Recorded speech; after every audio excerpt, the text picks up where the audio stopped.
Internet, and welcome back to Makers on Tap, the podcast where makerspace directors drink and talk about making stuff. I am your host, Chris, and joining me tonight are... Joe. And Aaron. And another Joe. Awesome. Oh, no. Too many Joes in the maker world. It's a feature. Man, that's... we have, 4 Joes at our makerspace? 3 now. 3? One moved away to be a rocket scientist. That's right. Now he's just a homebody. I still keep in good contact with him, and Me I too. miss him a lot. So, When he cooks.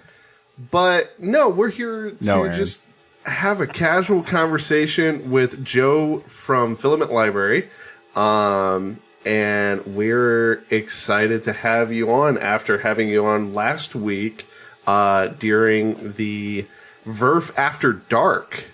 Was that last week? Was That that was, last in week? fact, last week. It doesn't Good feel Lord. like last week. God, it Time feels like a moves month slowly. ago. It feels like at least a month ago. Yeah. it's been a heck of a week. So Joe, why Heck don't of a you pandemic, let me tell you.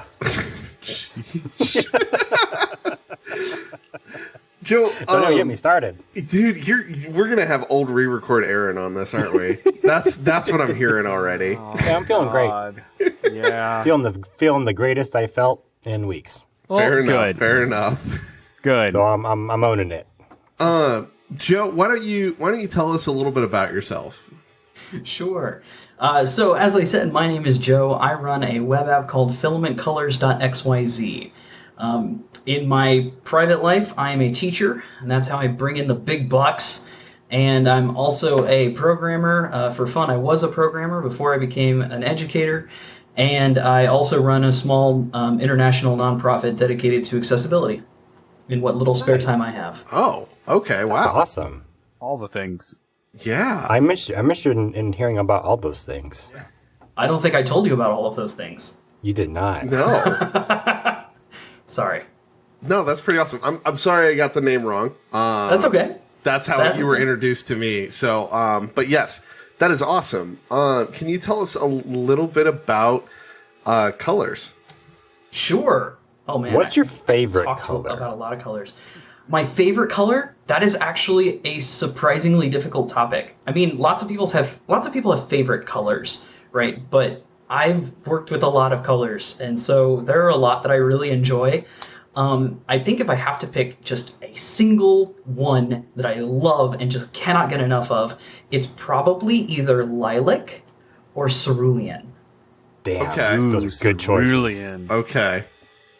I'm about these. Excellent word I and color. really love both of those colors. Like, they're really muted when you use them carefully. They can be either a primary color in a similarly muted palette, or they can be a really nice accent color for something else. I really like them. Do you have a background in graphic design? Because all the things that you're saying are things that I hear graphic designers say a lot. I dabbled in graphic design. My background is actually, well, as far as color is concerned, my background is actually in public access TV. Okay. So I was in, I worked for the Fort Wayne, Indiana public access television station for 9.5 years. And that was, I say worked, I was a volunteer. I do want to specify I was a volunteer. But That's where you made all your money, right? right. Public When you're access there tech. for 9.5 years, you end up doing pretty much everything that a paid employee does. You're just still a volunteer. So I started out behind the camera, like most folks who dabble in public access TV. And out? Yes, you actually start out behind the camera because it's the easiest thing to train, and it's the fastest thing that we can get people in the door from, hey, I'm interested in volunteering, to here is a camera, have fun. Because for most public access TV, all you do is you set up the camera with one shot and you keep it there the whole show. It never moves.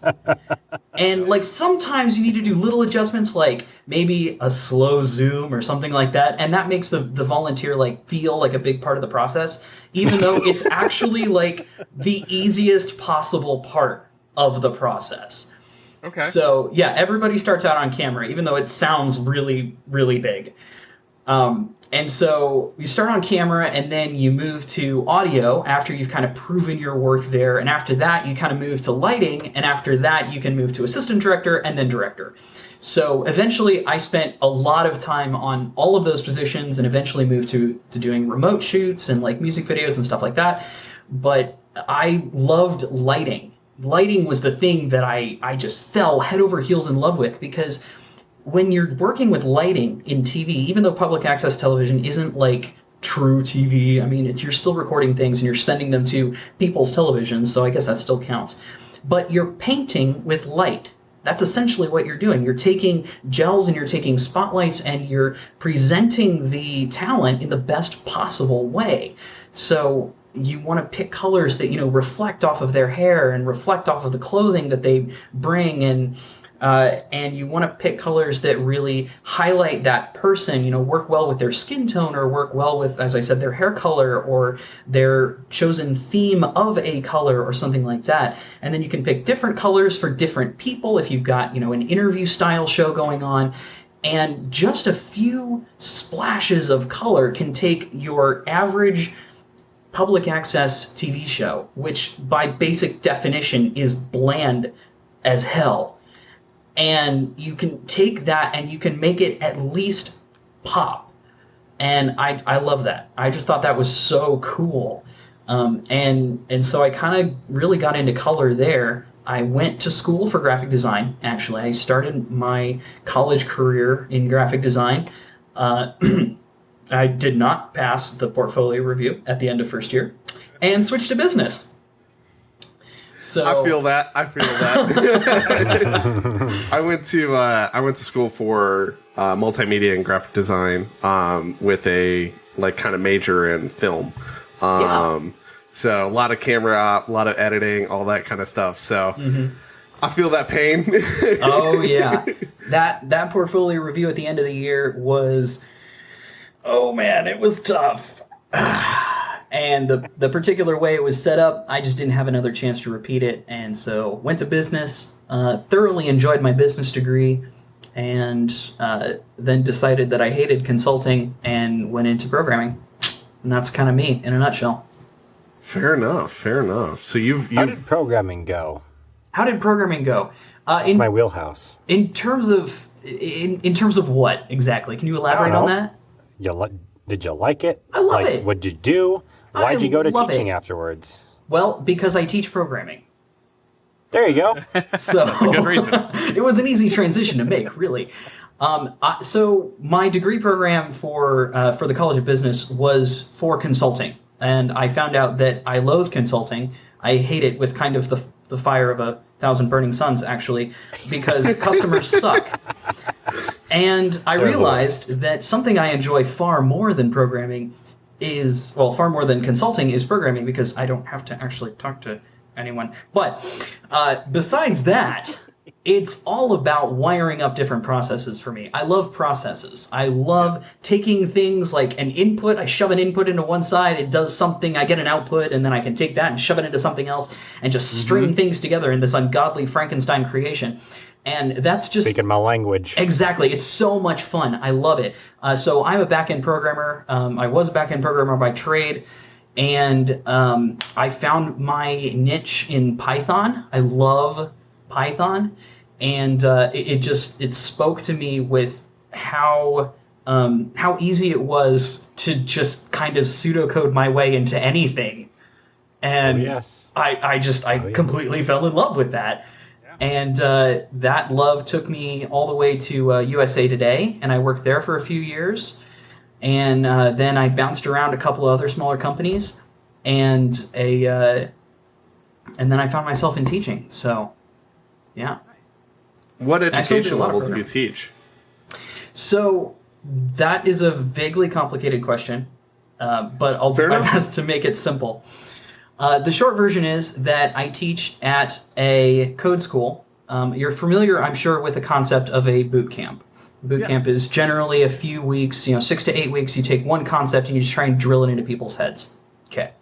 So what happens if you take that concept and you stretch it over the course of an entire year 52 weeks with actual hours of 9 a.m. to 3 p.m. every workday, and you spend a full year working on concepts between JavaScript and Python and backend and frontend and React and Django and all these different things, and then you tie it all together with a pretty little bow. Focus on learning how to learn, basically. Okay.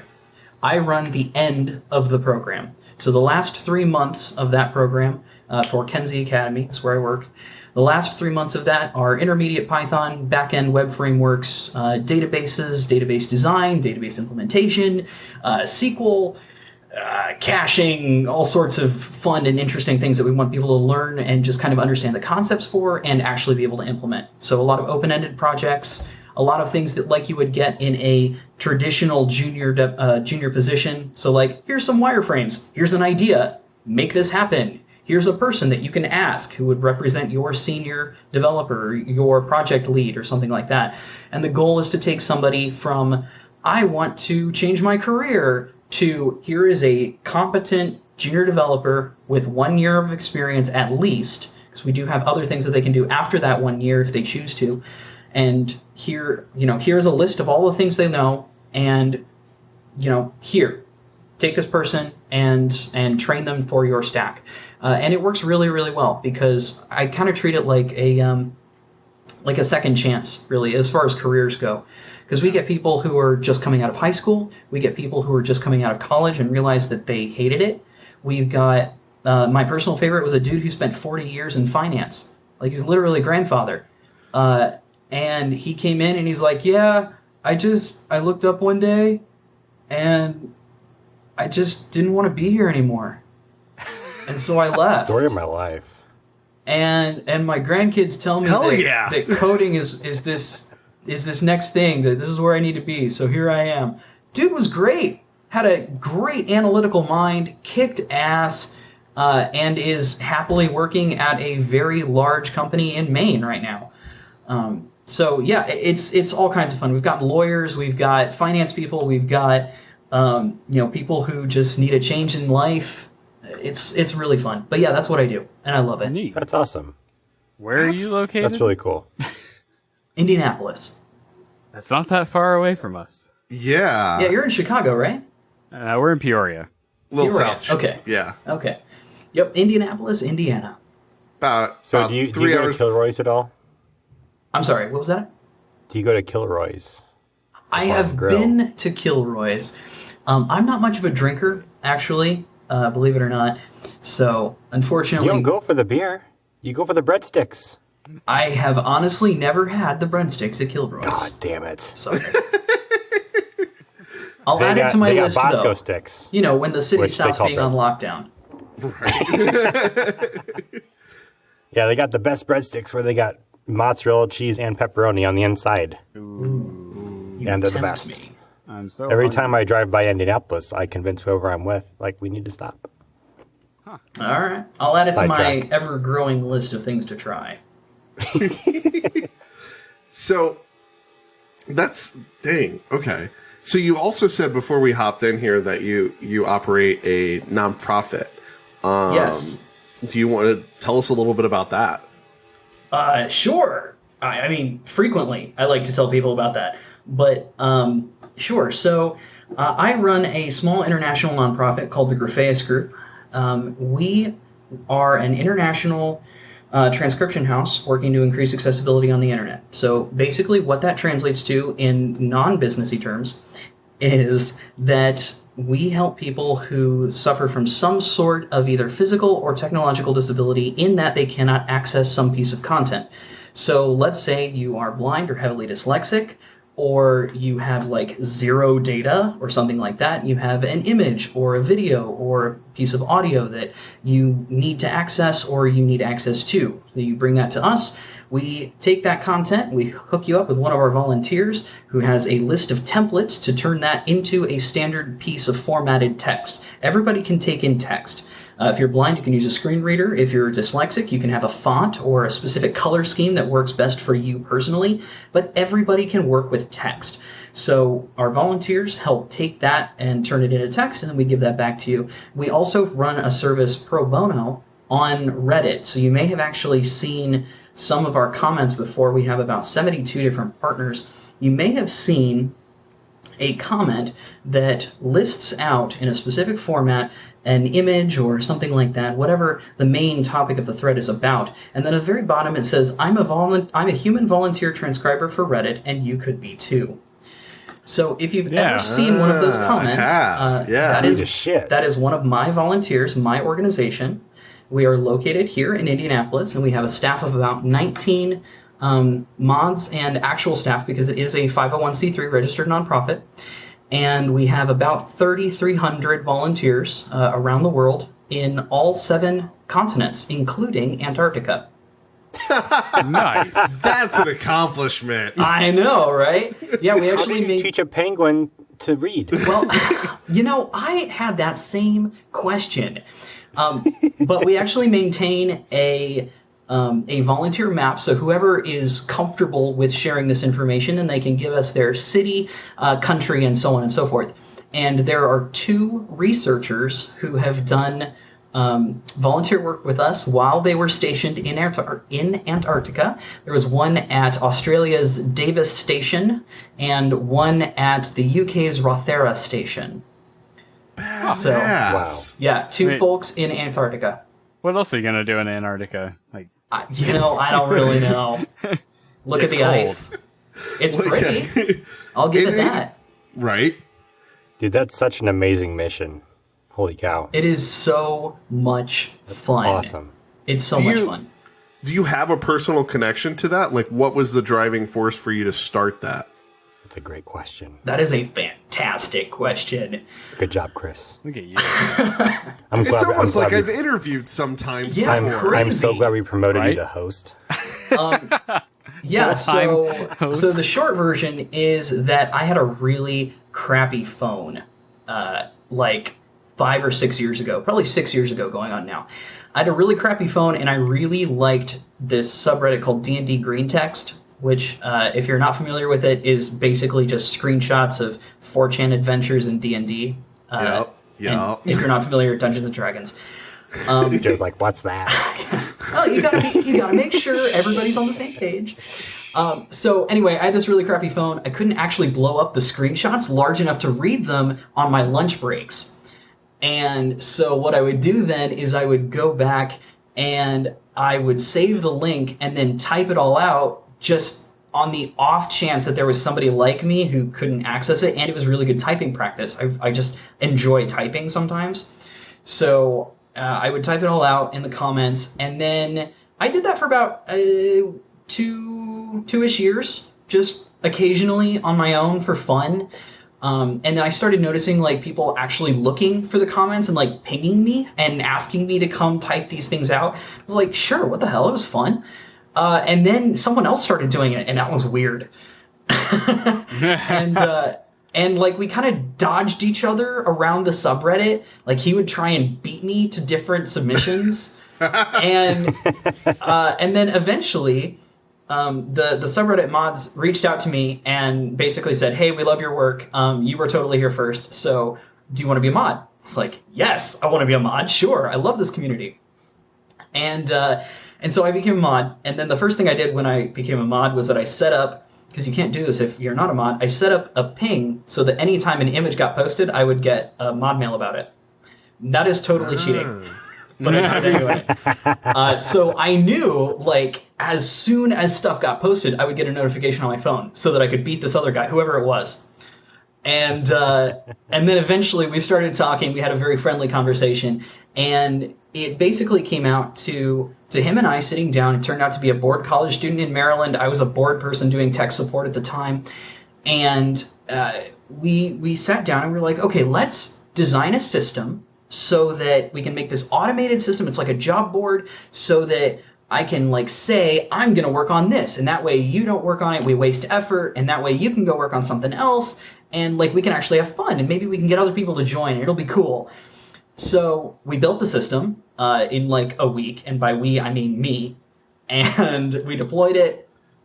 It was great. We opened on April 1st, 2017. That was a horrible idea in hindsight.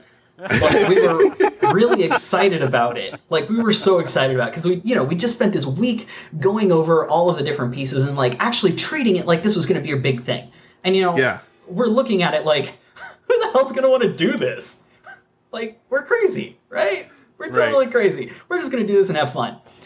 And so we put out an announcement and we said, hey, let's come and hang out with us. Type stuff up with us. This is going to be fun. And by the end of the first day, we had 30 people. And also on the first day, we got a message from the head of the blind community on Reddit. It's just r/blind if you're interested in checking it out. And he sent us a very calm and very pointed message that basically boiled down to, I don't know who you are, but do you know the significance of what you've built here and how useful this could be to people who actually need it? And we were both looking at the message thinking, no, we have no idea what you're talking about, but this could be cool. And so we did a little... I just want to read memes better. Pretty much. And so we did a little research. We started talking to him, and he became a very close friend of ours. Helped us kind of shape what the entire goal of the subreddit was and what the eventual company that now supports it would end up becoming. And it kind of spiraled from there. So now we have a very specific accessibility-focused mission, and that is kind of the whole point of our nonprofit. And it's amazing. We actually got featured in Wired last month. So we were featured in both Wired and Wired UK. And it's been an absolute wild ride. If you'd asked me at the beginning of this, are you going to get in Wired after this? I'm like, no. I want whatever you're smoking. But that's incredible, dude. Yeah, it's been a fantastic journey. That's kind of what it is. Wow. Incredible. That's insane, dude. That's wow. I mean, to go from that, like, where do you see it going? Like, obviously you're growing and you're continually bringing people on staff. What is something that you really look forward to this? I really look forward to moving off of Reddit, like, as a primary source, because Reddit is amazing. We get so much content and so much publicity through Reddit. That's how we find most of our volunteers, and by most I mean all of our volunteers. That is how most of our volunteers interact with us. But it is somewhat limiting in that we can only work with the communities that have agreed to work with us. Not that we want to work with, literally everybody, because there is content that arguably has need for this particular type of work.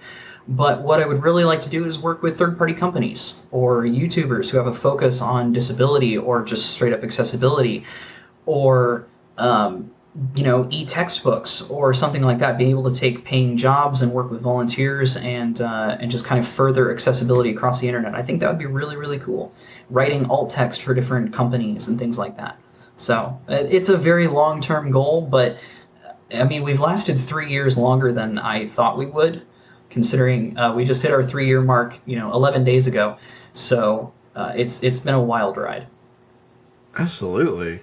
I just want to cry right now.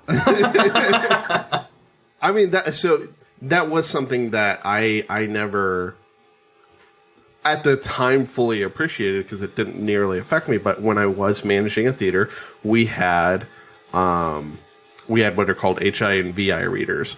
And they are little text display screens that you can put in your cup holder, and then it will output the text from the feature onto the screen.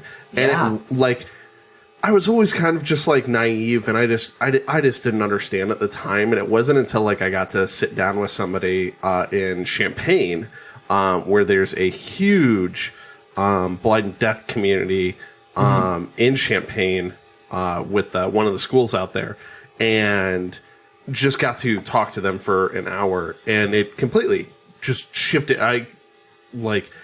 It's such a creative outlet for them to be able to go to and still experience things that people who aren't disabled are, and it still can be a huge beneficial. And so I guess what I'm saying, where can people find you on Reddit and This is an amazing Yeah, totally. resource.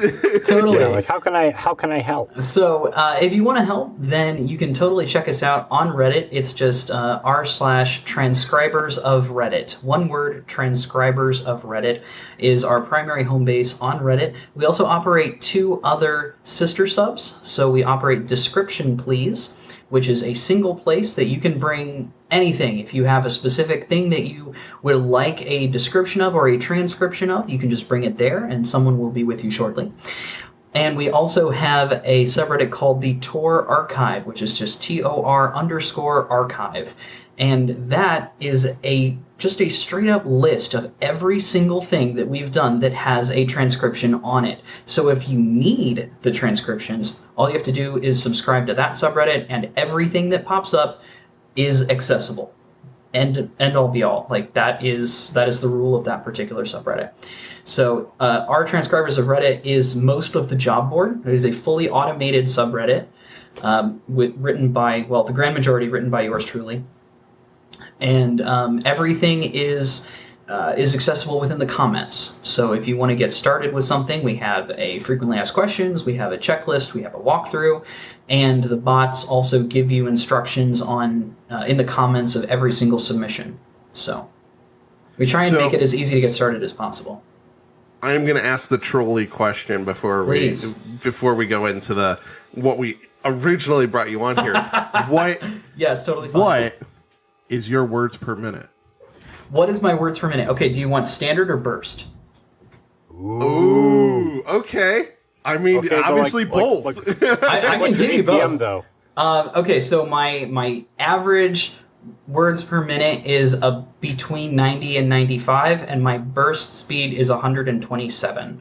Sheesh. Wow. Legit. Yeah. So typeracer.com is like the coolest place to actually practice and have fun. So I've spent lots and lots of time on Typeracer. Badass. Okay. So, I'm assuming you came here to talk about your filament library. I mean, I just came to hang out and have fun, but we could totally talk about filament libraries. That's why we exist. Ooh. But I want to hear about your filament library. Sure. You want to hear anything specific, or should I just launch into it? Go for it. Go for it, man. I have a question from the Verve After Dark, but From the studio audience? Okay, so... Start there. Yeah, let's... How about this? I'll give a brief overview of the site, and then we'll take your question. How's that? sounds Go fair. for it. All right, so a brief overview of the site.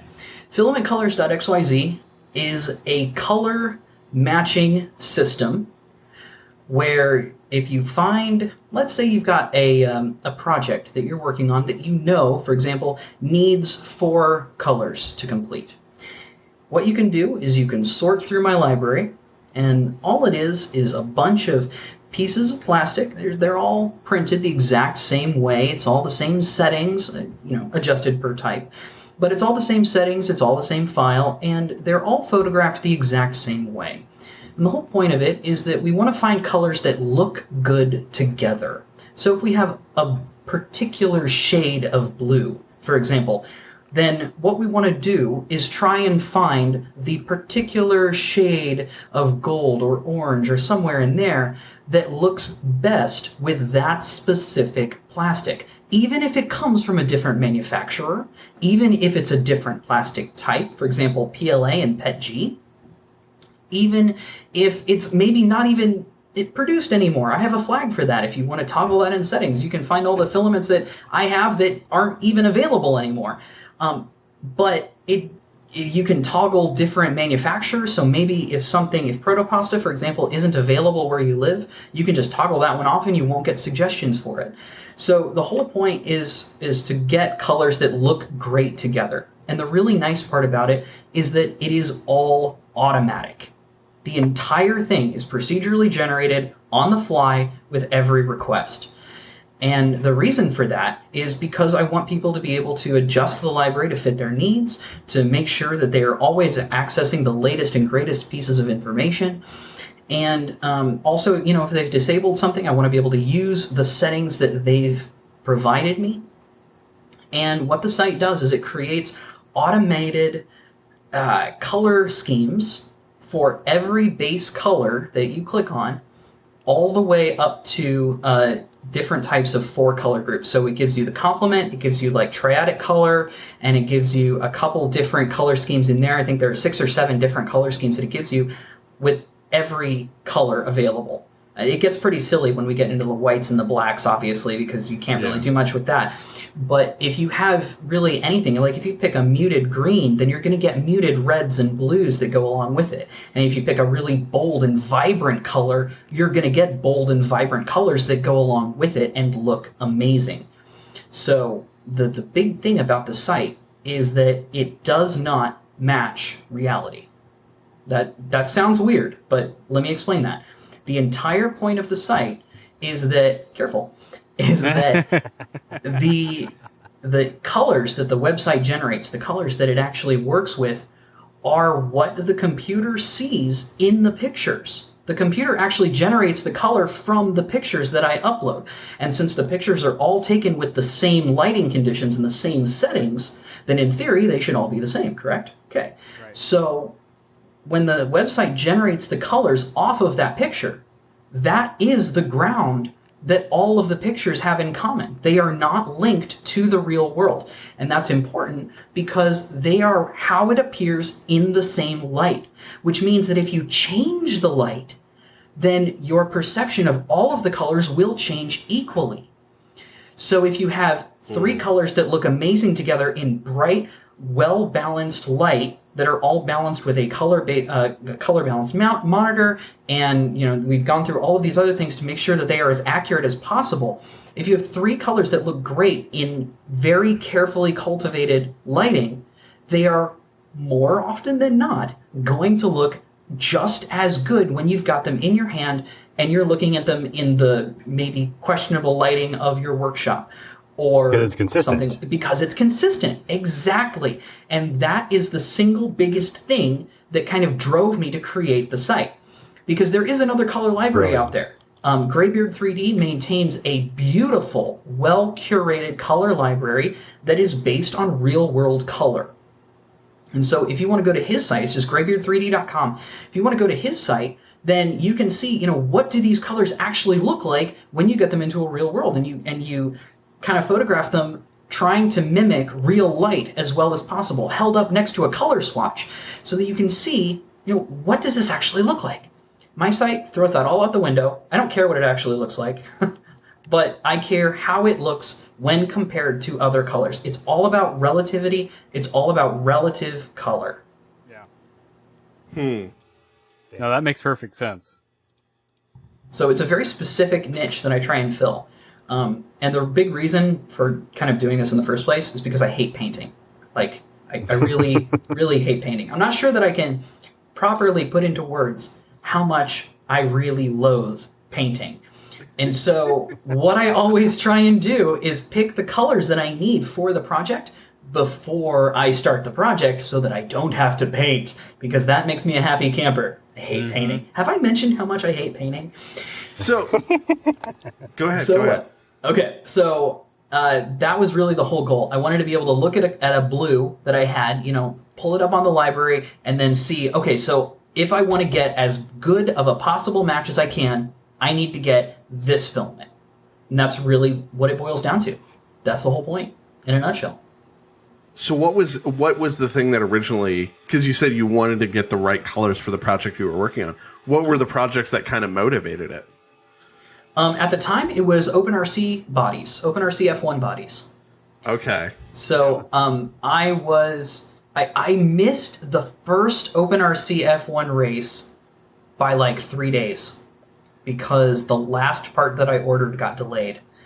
And so I wasn't able to participate in the actual first race. But I've participated in each race since then. Last year, I actually beat Joel Telling in his first race, which is like my one claim to fame in this particular arena. But I'm not a great driver. I somehow managed to come in third last year, but overall I'm really not a great driver. So I was trying to find OpenRC. I was trying to find colors for my OpenRC F1, and I'd found what looked to be the perfect color combination. I had a color in my hand. I was looking at a color on a manufacturer's website, and it came and it was not the color that I thought it was going to be at all. And I just remember like staring at that roll and thinking, I just wasted $30 on this filament. Like, I can use it for other things, sure, but I bought this for this project, and I just threw money away because this is not what I expected. And like, if I held it up to my monitor, then yeah, it looked right. It was supposed to be right, and it just, the way that they had photographed it, the particular settings that they had used, did not translate well to the plastic that I was holding in my hand. And that was so frustrating that there was no tool to help me do the thing that I wanted to do, so I wrote it. No, that's it. And like, you wrote it in Django. Yes, in That's Django. my question. And it's all open source. So if you want to look at the code and see how it, what powers it and how it works, and some of the ungodly, questionable things that it does, then you are more than welcome to. No, that's it's been really cool to kind of look at it and use it because myself, we use it for cosplay.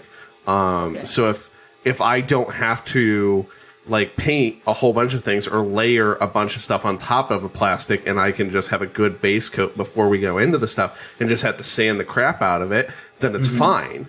That is a great use for it.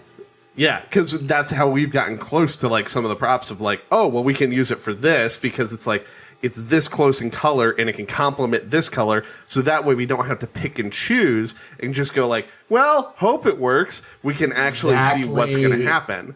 Because yes, exactly. It is a pain. Like the amount of plastics that I've gotten in, and I'm just like, that's not the color I was planning for. That is really not what I was going for. And now I've just got, there was a gold that I was supposed to be getting, and I was like, I really want this gold. It's going to look awesome. It's for a costume piece. And then I printed it off, and I'm like, that's fucking yellow. That's not gold at all. Yep, exactly. IC3D actually reached out to tell me that they actually point new customers to the site sometimes to find color groups for projects that they're working on. Like, if they have something where they don't have a real-world base for their project, like, I need to match this specific product color, then they point people at my site and they say, look, come up with a color scheme that matches the idea of what you're looking at, and we'll help you make it a reality. I'm like, that was so cool. It blew my mind when I heard that. Like, that was, oh, that's so cool. That's so Absolutely. Cool. I mean, okay, I've been talking for a while. Aaron, you had a question already. I mean, the studio audience. What do we got? I had a question, but you pretty much like answered it in your biography. Okay. But like, why Django? Why Django? Because I love it. Yeah. It's highly opinionated. It's really, really deeply opinionated. But as far as frameworks go, it is what I consider to be the perfect blend between really fast to iterate on and very, very stable. Django as a Python web framework is used for a lot of really big sites. I believe the Washington Post still uses Django. The Onion, Quora, the question and answer website, Disqus Comments is a Django app. Instagram is the world's largest monolithic Django app. The last thing that I have numbers for, so it's wildly out of date. Just warning you now. In 2016, they mentioned at a presentation for PyCon that they had over 30,000 servers running the same Django instance, the same Django app, which is really what makes Django really powerful. You basically just point it at a database and you spin up as many copies as you need, and it just works. If I've got one app, if I've got 30,000 apps, it just works, and it's amazing. And the only caveat is that you just have to agree to build your app the Django way, in gigantic air quotes. But I love it. Oh yeah, yeah. I mean that's the Python way in general, where there's only one decently good way to do things, and we're gonna point you that way. Pretty much. I'm more of a Ruby guy, and when I say that, it's like I know like this much Ruby, and I know this much of Rails. But I love the philosophy of Rails versus Django. But I was just curious because I think I've talked to you a bit before about this, just probably over Twitter. It's entirely possible. Yeah, and I was always curious as to why you did. Because I mean, your site's pretty dope. Thank you. Like, so I do full stack development. I'm sorry. Professionally, and thank you. That's the correct response. Thank you. It is exhausting. It really is. That's why I'm a back-end developer. Yeah. I mean, 'Cause I hate front your end. UI is solid. I mean, the site itself is great. I don't see any major issues in the console logs. Like, I mean, that's all the telltale signs of a decent site. Yeah. If there's job. anything in the console logs actually besides like third-party stuff, that would actually be kind of weird because I write literally all of the front end by hand. I use Bootstrap as the helper. It's Yeah. Bootstrap and jQuery is the entire, like, that's as complicated as it gets. I write all the HTML. I write all of the extra CSS. I write all the JavaScript. I've written literally all of the front end. So you hate yourself. Yes. You are a sadist. It's mostly that I couldn't find anything that helped me build it in the way that I wanted to build it. I had a very specific vision for exactly what I wanted. And what I wanted was a front end that was a mix between the Thingiverse selection, because I really liked how like the front or the main page of Thingiverse and the search selections worked, or the search bar worked. So, with all the little cards and stuff and the grid layout, I really liked how easy that was to read. So that was a main inspiration for the main page of the library. And then I really liked how Amazon and eBay laid out their product pages. So you've got the images in the left-hand side, you've got all of the details on the right and kind of underneath it. And so I used those as really heavy inspiration. eBay more than Amazon, but I used those as inspiration for the detail pages so that it was easy to use, it was familiar to people, and I just couldn't find any automated tools that would really help me build that vision. So I do it all, every single bit. You did a damn good job, son. Thank you. I appreciate that, because it is a lot of work. I acknowledge the amount of work that this would have taken. Yeah. And it's good. The library page You did a damn alone good job. is about 40 lines of templating that expands somewhere into 4,000 to 5,000 lines of HTML. I believe it. It's a lot. Believe Okay. it. Oof. That's a big old oof. Today. It's good fun, though. It's good fun. Not so much fun to debug, but it's a lot of fun. And I learned a lot. I learned a hell of a lot. I bet. I've been wanting to get more like programmers and developers on the show, so I appreciate you coming on. Well, hey, I can talk about that for a long time. We could, but we did the other two. Oh, that's true. And then Joe would know what I feel like every other episode. Yeah. Yeah. Joe, do you have any questions? No, I'm good, thanks.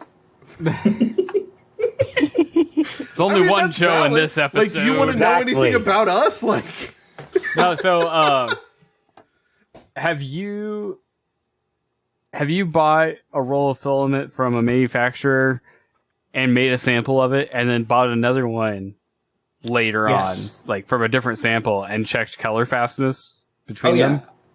So I do that actually every time I get a roll that I already have in the library. Okay.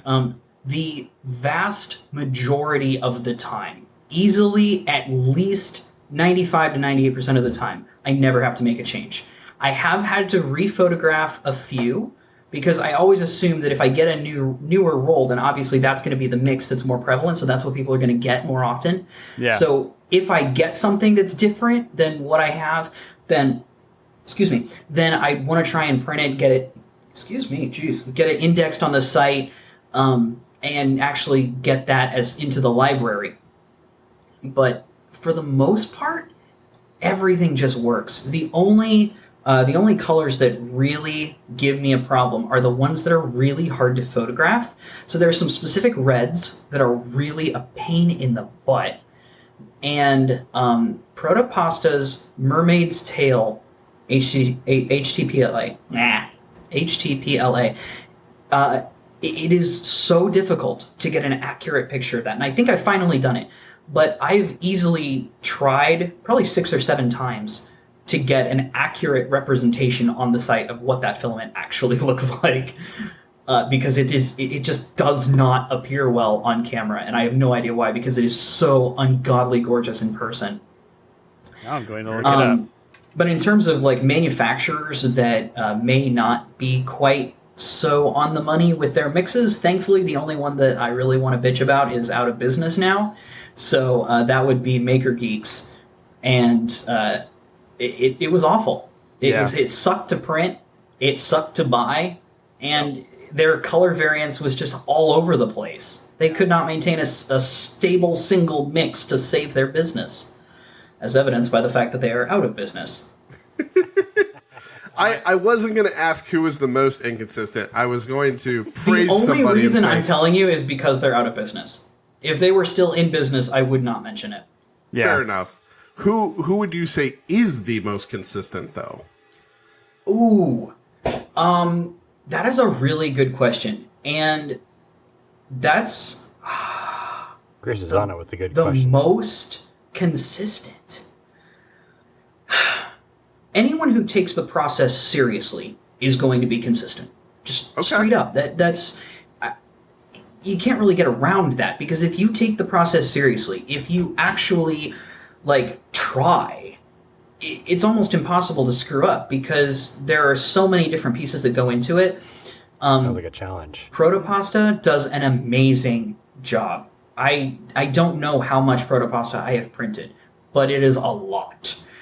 And it's all really good. IC3D does an amazing job. Just absolutely amazing. ColorFab does an amazing job. There are so many companies out there that do an amazing job that it's almost hard to quantify just in general, because you really don't even notice it unless it's not amazing. Prusa, I've only seen a few rolls of Prusa, but based on the results that I've seen from other people who have like bucketfuls of filament, it's just completely on brand and perfect. So for the vast majority of filament manufacturers, they do it right. It's not quite the lawless wasteland that 3D printing was 10 years ago. Yeah. My one major gripe this year has been eSun's Fire Engine Red, where I printed 2 rolls of it for the Matsumoto bot that you guys saw, and then I had one entire build plate fail, so I had to buy a 3rd roll, and that 3rd roll was not bright red, but it was like blood red. And I was just like, that doesn't go with any of these parts. And this model wasn't supposed to be painted, so I could reprint hundreds of hours again. Or hope that he doesn't care. Luckily, he didn't care. I mean, it's for himself, isn't it? It's his thing. Yeah, I think he's gonna paint it actually in the end. Fair enough. Do you guys have any more questions? So do you? Do I? If people have samples of filament that question. aren't on the thing, do you accept the thingers to be sent to you? Yes. Okay. Yes, I do in fact accept donations. I love donations because that is really the only way that I can grow the library really at all. I am not made of money. I would argue that most people in the world are not made of money.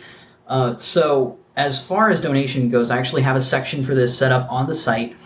And the basic process is I just want you to snip off like a meter or two. That's all I need. It's just a meter or two, because the print that I use for the sites, it's tiny. It's absolutely tiny. It's like 2 inches long. So I don't need very much. It's a 10-minute print, and I just need, 1 or 2 in case it goes horribly wrong.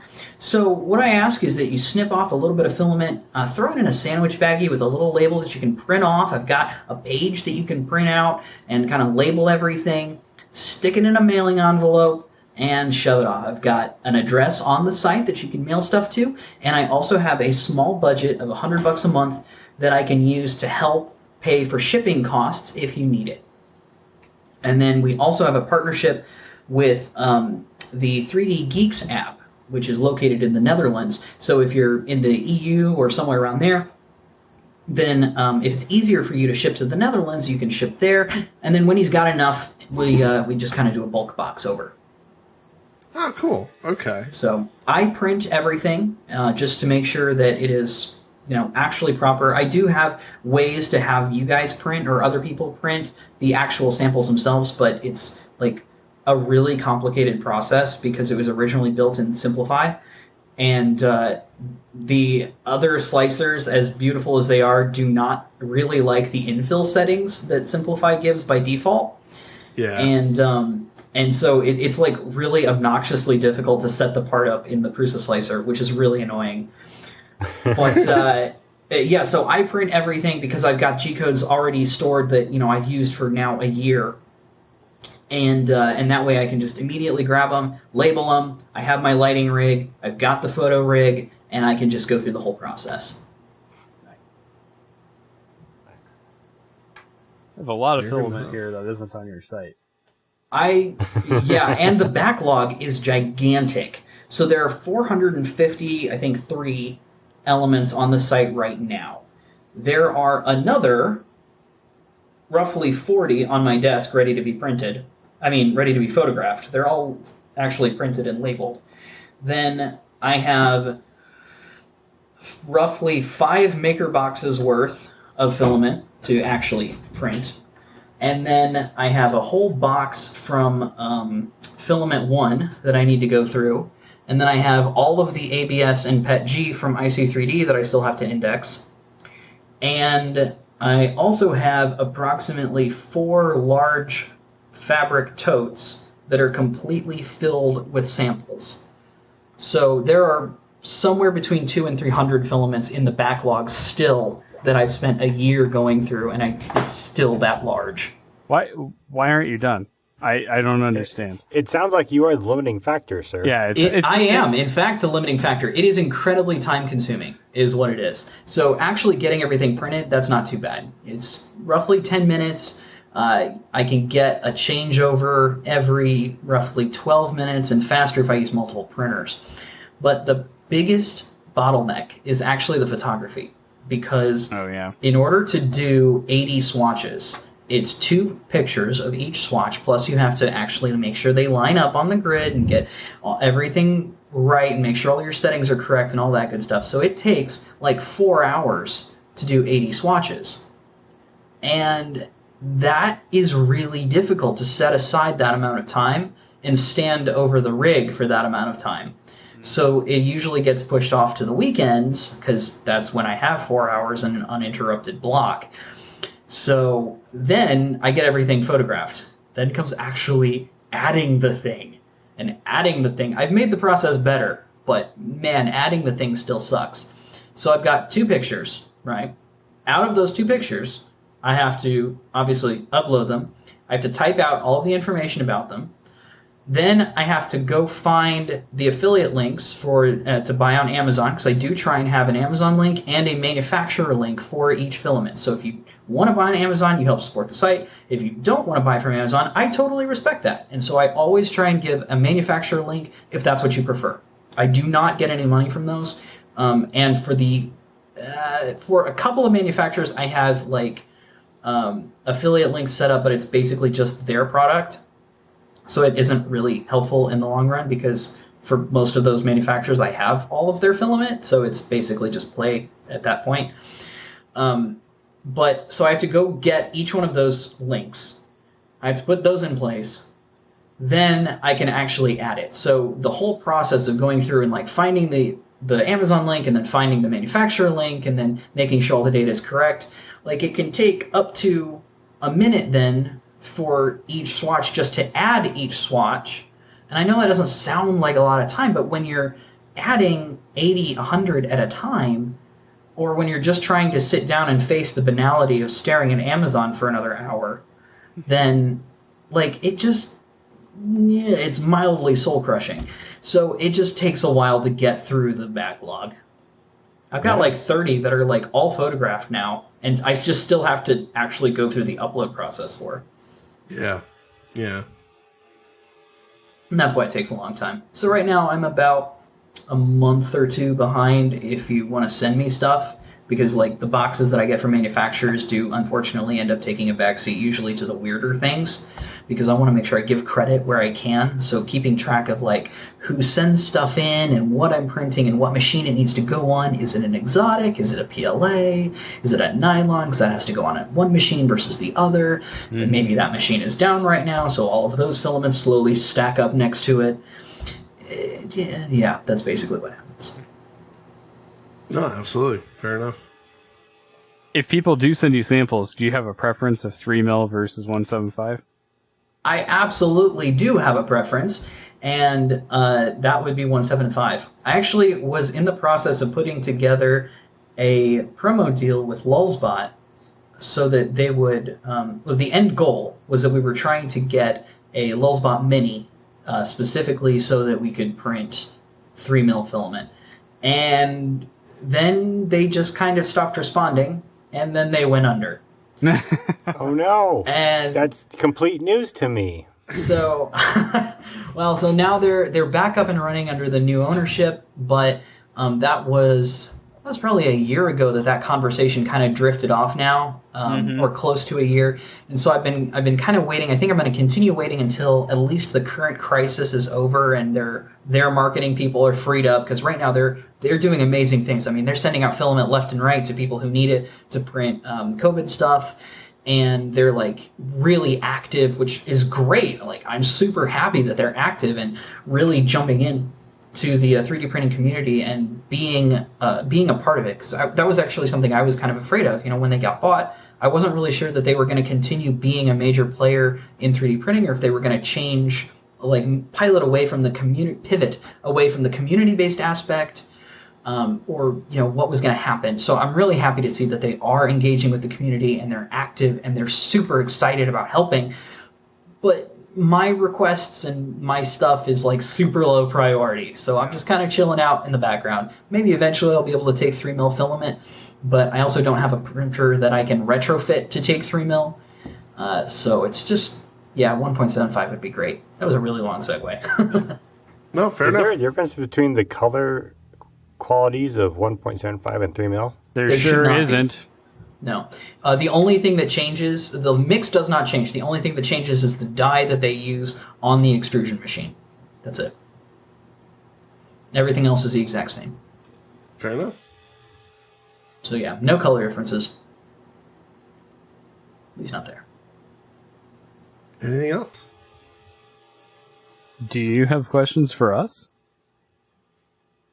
How long does it take you to make your mustache stay in that magnificent shape? That sounds like a very targeted question. 1 or 2 swipes with wax. Just. It's beautiful. Yep. No, honestly, I'm just here to kind of hang out and chat. I don't really have any major burning questions. Do you guys have a favorite color? I'm always curious about that. Neon green. Neon green. All right, as long as it's not Lulzbot green, because that's kind of a gross color. Sorry. It is. Thank you. It is Lulzbot green. Thank you so much. I mean, Joe's like, we should do everything in Lulzbot green. I love Everyone's Lulzbot. like, They're a great company, but that Lulzbot green, man, it tugs at my heart and not in a good way. You know why they everybody in picked our space is like, that color? We should do Lulzbot green because you know what it spells, right? Yeah, you know why they picked that color, right? You know what it spells. The color code is badass. Is it really? Yeah. Yeah. It is. It's The color index code is... BADA55. I'm not really surprised. That's why they went under. It could be. Just improper branding. Exactly. Yeah. I don't know, man. That color. Ooh. Especially Protopasta's rendition of Lulzbot green. That color. God, is I pretty cannot terrible. face it. Yeah. I cannot. I wrote to Alex at Protopasta after I indexed that color, and I was like, man, I love you. I love your filament, but how could you do this? It I was had a for very the lovely lulz. conversation about it. That's basically what it boiled down to. Yeah. Well, for Protopasta, that was actually Tom Sanlanderer's idea of trying to make a bad filament color. And I think he succeeded. Some people do not think that he succeeded, but I definitely am not a fan. I have That's two funny. rolls of it on the shelf over there. Well, I'm sorry. No, I also rolled the Protoplastil's black green. my favorite's been neon green long before Lulzbot was a thing, so it just happened to coincide that way. Understandable. My favorite color is purple. Do you have a specific shade of purple? Purple is a very powerful color. Isn't it? Yeah. I don't have a shade. You don't have a shade? sorry You to just say. like purples in general? I do. It's just like all the purples. So our wedding colors were purple, gold, and silver. That's very In royal. that order. It was very royal in that order. Yeah. Like that was by design. Fair So enough. we both liked purple and we liked gold. It is a very nice complement, and then silver was like a very nice tertiary color. Yeah. Huh. Yeah. But I have no like shade preference. Okay. Fair enough. Fair enough. And all last but not about- least? I'm about purple as well, but I do have a very weird shade where it's the shade of purple that you always see in like cyberpunk renditionings. So that very like neon Tokyo Oh, yeah, LED okay. lights, I dig it. neon lights, that Right. shade of purple where it's a very kind of like Isn't darker. Isn't that magenta? more- Yeah. Yeah, Like a dark magenta? kind of. The kind that can glow. Yeah, it's Yeah, I got what you're it's saying, very. It's between that and the other weird one. I don't know why the fuck this is my other favorite color. Is burnt rust orange. Ooh, okay. Okay, when done It's- properly, I can definitely agree with that. It's a nice color. So It is a nice color. The only time that I can think that I remember this color actually coming into my life was there was an old game called Midnight Driver. Yeah. You played on the PC. I'm familiar. And there was a roadster you could get in that, and you could get it in rust orange, and it just looked beautiful, that old rat rod roadster, and I just fell in love with that color since then. It's just such a good color. Well, Joe, do you have anything that you want to say to the community? You are involved in a lot of stuff. Please follow up with where everybody can find you and sure. join. But is there anything that you would like to say to the community? Magenta. Magenta. So, fun fact about magenta, actually, it doesn't actually exist. Oh. So, you can do some more reading on this if you want. Doesn't exist. But magenta actually, as a single color, there is no wavelength that generates magenta. It's only possible by mixing red and blue, and by basically abusing how our brains perceive color with the rods and cones in our eyes. It's really, really fascinating. Suck it. Huh. But yeah, magenta technically as a color doesn't really exist. It's more complicated than that, but it's really cool. Get wrecked. So take a look. It's really fascinating. I love it. That is super interesting. Is there but in like a terms of, lens like- that you could It's really put it through in order to mute that? So See, I'm in projection, and so like color wavelength is something that's really fascinating to me. Like all I mess with every day is lasers and how like Rex 709 and all of those different color wavelengths. And so like anytime Totally. somebody says something like that, like I've heard that before, but I haven't heard it in that description. Now I'm like, is there some kind of lens that you could put it through that would mute it to be able to show what the true color is then? Like, I have no idea. I don't profess to be a color expert of that degree. I'm an accidental color expert, but again, only in relative color. fair enough, fair enough. Please go on. Yeah, so I'm relatively an expert. exactly. In terms of a more direct answer to your question, that's a really great question. The biggest reason that I like to do stuff like this and I like to chat about the projects that I do is because, especially for things like filamentcolors.xyz, you can't use a tool that you don't know exists. So I want to try and raise awareness about it. I want to try and make sure that as many people know about it as possible, because even if it's not useful to you, it might be useful to someone else. And I don't make money on it. Absolutely, the site does not pay for itself. There are affiliate links in the hopes that maybe one day it will, but the site absolutely does not pay for itself. And we know about that. And, and the time that goes into it definitely does not pay for it. And so, yeah, I just want to kind of make sure that people are aware of it. Like, I also don't do any tracking. I have no idea how many people use it because I don't do any kind of tracking at all. I feel like that is kind of an antithesis to the way that the internet was supposed to work. And I am a weird bleeding heart person about that sometimes. So I don't have any kind of tracking. I only use the statistics that I get out of Cloudflare. And that's really it. That's all. The only way that I know that I get 700 visitors a week, because that's it. That's all I get. But yeah, I just want people to check it out. See if it's something that would work for you. See if it's something that you can use.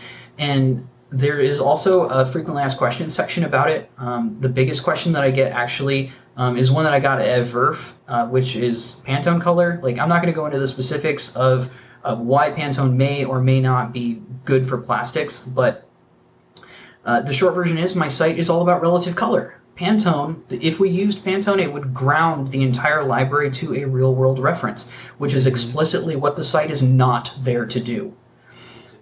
There is actually also a pop-up when you first join or when you first visit the site that pretty much 90% of people, I assume, just click out of.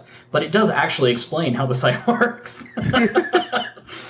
So is that what that was? Yeah, that it does actually explain it. And if you do click out of it, you can redo the welcome experience by clicking on the "How does this work?" in the top bar, which is also handwritten. So yeah, that's pretty fun. But so there's that, and then if you're interested in volunteerism, if you're interested in accessibility volunteerism specifically, you can find us again at Transcribers of Reddit. And also at the very outdated grapheus.org. That's GRAF as in Frank, EAS.org. But that hasn't been updated since 2018. We are in the process of rolling out a brand new site. But most of the time you can find us on Reddit. And I think that's it. Like, I'm just having fun. I'm just having fun. Fair enough. Well, I definitely Guys, had anything fun over this to add? episode. I'm good. All right. Well, Thank you for having me on. This has been so much fun. Yeah. Yeah. Thank you, man. Yeah, we this is kind of what happened with each one of our guests at VRF. We were like, holy shit, we want to talk to all these people for more than 15 minutes. So I think we have a pretty big backlog now. Yeah. That's a good thing. We should take a minute and talk about VRF real quick, since we were all there. Sure. Yeah. There was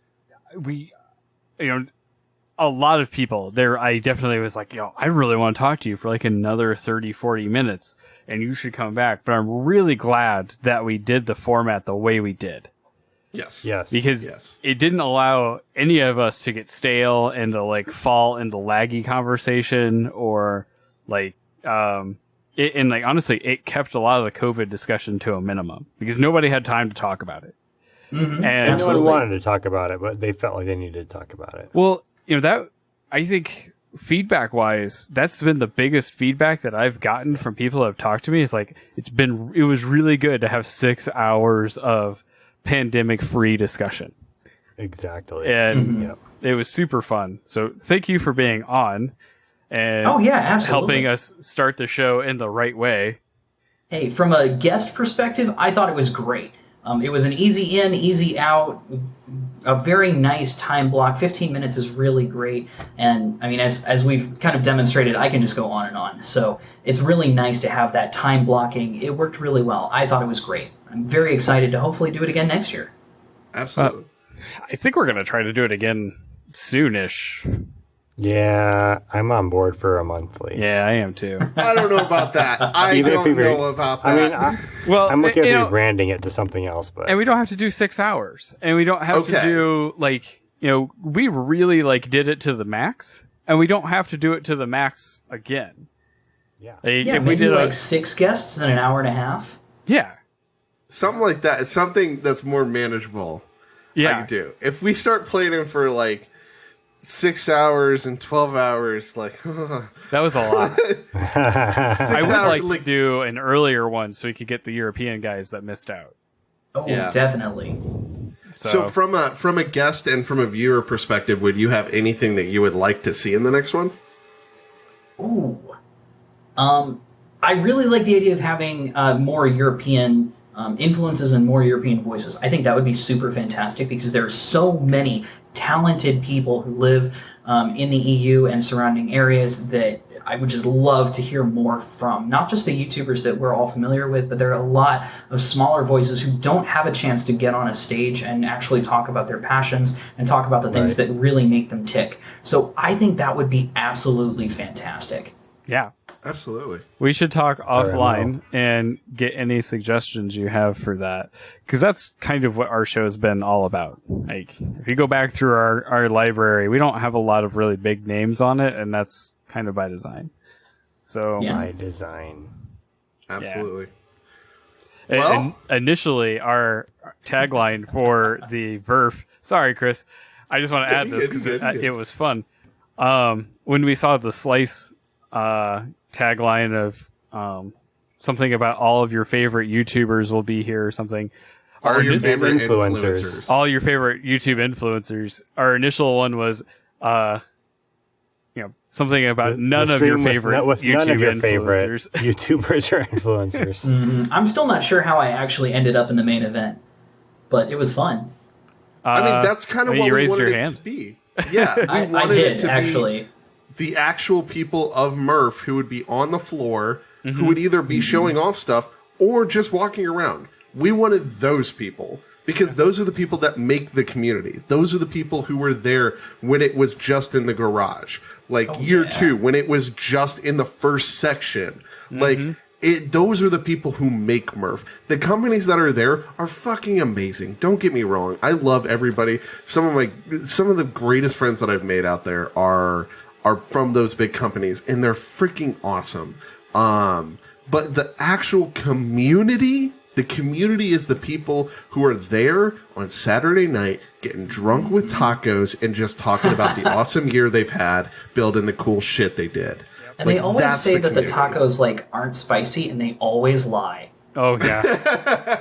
Because hilarious. those are some of the hottest tacos that I have had. The hottest non-hot tacos that I have ever had.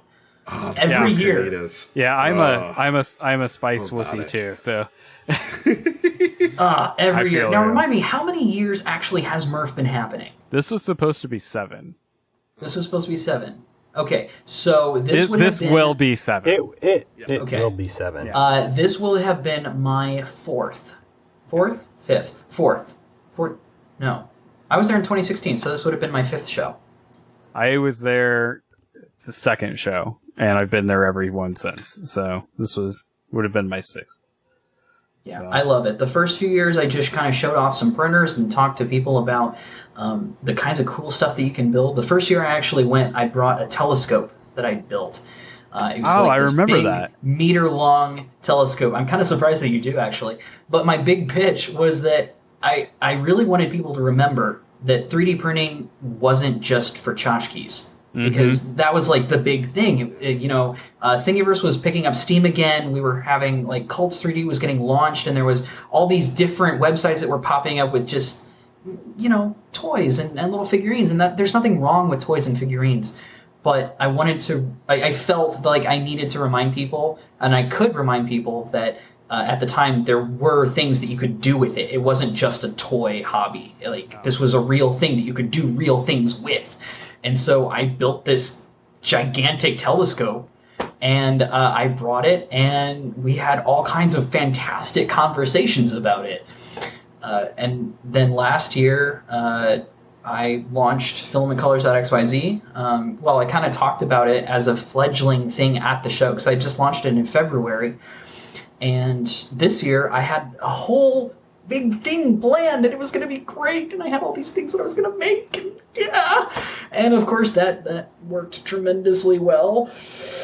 You'll just have a better display in a few months. That's all. Yeah, Yeah, I bought 4 kilograms of protopasta specifically for this display, and that's not cheap. No, No. no, it's not. Like, ouch. But it'll be better now. It'll be better. Yeah, it'll look great. It'll be cool. It'll be fine. Everything will be just fine. So, Absolutely. when you built your telescope, did you buy your mirrors or did you grind your mirrors? Oh shit, dude, I bought them. Oh, I absolutely bought them. There were a couple things that I did buy for that. I bought the mirrors, so I bought the primary mirror and I bought the secondary mirror. I had the spider, which, if you're not familiar with telescopes, is for the specific type of telescope that I built, which is a Dobsonian telescope. Then there's the secondary mirror is mounted at the end of the telescope. And so for that, it's held in place by a little metal piece called the spider. Mm-hmm. And so the spider, I actually had, I commissioned that from a dude in Washington who that's all he does is custom built spiders for Dobsonian telescopes. I'm pretty sure he does it in his backyard, but that's like all he does. And like he powder coats them and he does like this magnificent job.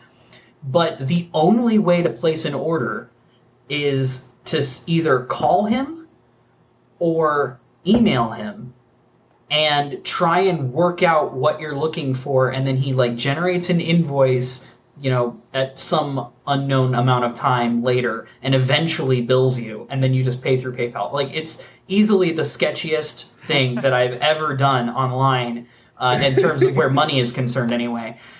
And but it worked, and the thing that came in was absolutely flawless. Like, he did an amazing job. So I bought the spider, I bought the mirrors, and I bought the eyepieces. So I bought those as like a group intro deal kind of thing. Mm-hmm. And I also bought the focusing ring. So the focusing ring is a little piece of metal that the eyepieces kind of slide into, and it lets you really fine-tune the focus of the telescope by just twisting the eyepiece. It's very snazzy. It's also surprisingly expensive for just a piece of metal and a few bearings. So yeah, I did actually buy that. All in all, it took me about $600 to build, but for something that I really did mostly build myself, that's a really surprisingly good intro thing. How did it work? The max, I'm sorry? How well did it work? Aiming it sucks. Let me just start there. It is awful to aim, but after you aim it, it's not bad. The max zoom is 333x, which, as I understand it, is pretty good for the type of telescope that I have and the size that I have. But even when it's at max, it's not bad. It's definitely not commercial, and I think that's pretty obvious when you look through it. But I also don't know how much of that is me as a person who is not that knowledgeable about telescopes, and how much of that is what I built, being not that knowledgeable about telescopes. Because if I'm going to be 100% honest here, the telescope actually wasn't for me; it was for my partner. Okay. And she loves space, everything related to space. So it was actually a belated Christmas gift for her, and she's excited about it. I don't know if she's excited about it because it actually does everything that she wanted it to do, or just because I built it, but she likes it. Okay. It's a project that has been on my list since I started making stuff on a regular basis. Oh, yeah. Which is why I remember it from Murph. So The particular one that I built is actually on Thingiverse. I started building it the day after it was posted, which I believe was in 2017. It's called the, if I remember, without looking this up, ABDSL Dobsonian Telescope on Thingiverse. ABDSL, I think, is what it is. There have been a couple of remixes and a couple of things posted for it now. But I actually finished the make. I actually finished my make before there were any other makes posted of it. So, to the best of my knowledge, I built the first one, besides, the guy who posted it. But I don't have anything to back that up because I never actually got around to posting my make of it. Yeah. So, you just kind of have to take my word for it, and the fact that you've seen it in person. Yeah. That's awesome. Fair enough. Was I actually right about the acronym? I don't actually know. I I am not finding it on Thingiverse, which actually doesn't mean anything. Thingiverse. It is actually, I think, called the ABS DBS. Hang on, I'm checking. Thingiverse is actually loading fairly quickly right now. Yes, I was slightly off. It is the ABS DBS. Last posted on August 20th, 2017. So I would have brought that at Murph 2018 after we'd used it all winter long. I actually hadn't seen this before. That is wicked. Yep, it is really cool. I did mine in black and silver. Okay. Nice. And it is a startlingly good machine for what it is. It is still plastic, of course, and aiming it still sucks, but it is really good at what it does. Neat. Fair enough. Oh, that's really cool. So yeah, anything else before we ring off, apparently? I'm done. Aaron, anything else? I'm good. All right. It's been a blast having you on. Hell Yeah, thank you so much for inviting me. I honestly have had a lot of fun. Yeah. It's been nice to get back to recording. We haven't recorded a normal episode in like a month. Shit. It's Well, been I'm glad about I that can help long. facilitate that. Right. Well, thank you, man, for coming on. Thank you for just spending damn near an hour and a half with us. Hey, time this has flies when been you're a- having fun. Right? It's been a great episode. Thank you for coming on. Thank you for all the stuff that you are doing. You are an incredible blessing to the community in multiple ways. So thank you for everything that you're doing with that. You've said everywhere that people can find you. So please go out and search Joe in all the communities that are. Yeah, and I'll throw some links your guys' way so that you can put them in the description or something if you want to. Absolutely.